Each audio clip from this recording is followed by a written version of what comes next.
ইতিমধ্যেই ভোটার তালিকার হিয়ারিং নিয়ে গুরুত্বপূর্ণ ঘোষণা করল নির্বাচন কমিশন। আর যেতে হবে না হিয়ারিংয়ে, প্রয়োজনে বিএলওরা বাড়িতে গিয়ে করবে ভেরিফিকেশন। তো বন্ধুরা, কাদেরকে আর হিয়ারিংয়ের জন্য যেতে হবে না, এই নিয়ে কি জানিয়েছে নির্বাচন কমিশন, এই নতুন নিয়মের ফলে কারা কারা উপকৃত হতে চলেছেন, সমস্ত কিছু বিস্তারিত জানিয়ে দেব। তো অবশ্যই শেষ পর্যন্ত সঙ্গে থাকবেন। রাজ্য জুড়ে ভোটার তালিকার খসড়া সংশোধনের কাজ শুরু হতেই বড়সড় স্বস্তির খবর দিয়েছে নির্বাচন কমিশন। 2002 সালে ভোটার তালিকায় নাম থাকা সত্ত্বেও যাদের নাম বর্তমান অনলাইনে দেখা যাচ্ছে না বা আনম্যাপড হিসাবে চিহ্নিত রয়েছে, তাদের আর সশরীরে শুনানিতে হাজির হতে হবে না। এই সকল ভোটারদের সমস্যা সমাধানে প্রয়োজনে বিএলওরা নিজেরাই বাড়িতে গিয়ে ছবি এবং প্রয়োজনীয় নথিপত্র সংগ্রহ করবেন।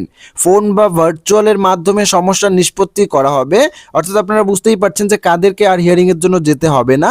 যাদের 2002 সালের ভোটার তালিকার নাম রয়েছে, তারপরেও এখন বর্তমানে তাদের নাম অনলাইনে দেখা যাচ্ছে না বা আনম্যাপ রয়েছে, তাদেরকে কিন্তু আর হিয়ারিং এর জন্য যেতে হবে না।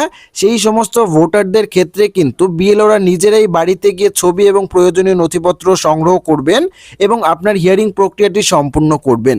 পাশাপাশি বিএলও ঐক্যমঞ্চের দাবির পরিপ্রেক্ষিতে কমিশন জানিয়েছে, যাদের নামে ইতিমধ্যেই শুনানির নোটিশ জারি হয়েছে তাও কিন্তু প্রয়োজনীয় স্থগিত করা হবে।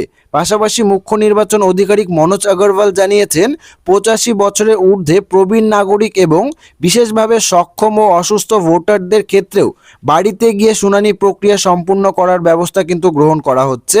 নির্বাচন কমিশনের এই মানবিক সিদ্ধান্ত সাধারণ ভোটারদের ভোগান্তি অনেকটাই কমাবে বলে মনে করা হচ্ছে।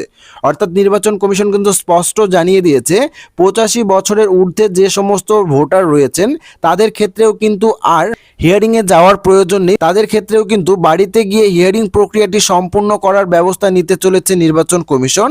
এবং 2002 সালে ভোটার তালিকার নাম থাকা সত্ত্বেও যে সমস্ত ভোটারদের হিয়ারিংয়ের নোটিশ এসেছে, তাদের কিন্তু সেই নোটিশটা স্থগিত করার সিদ্ধান্ত নিতে চলেছে নির্বাচন কমিশন।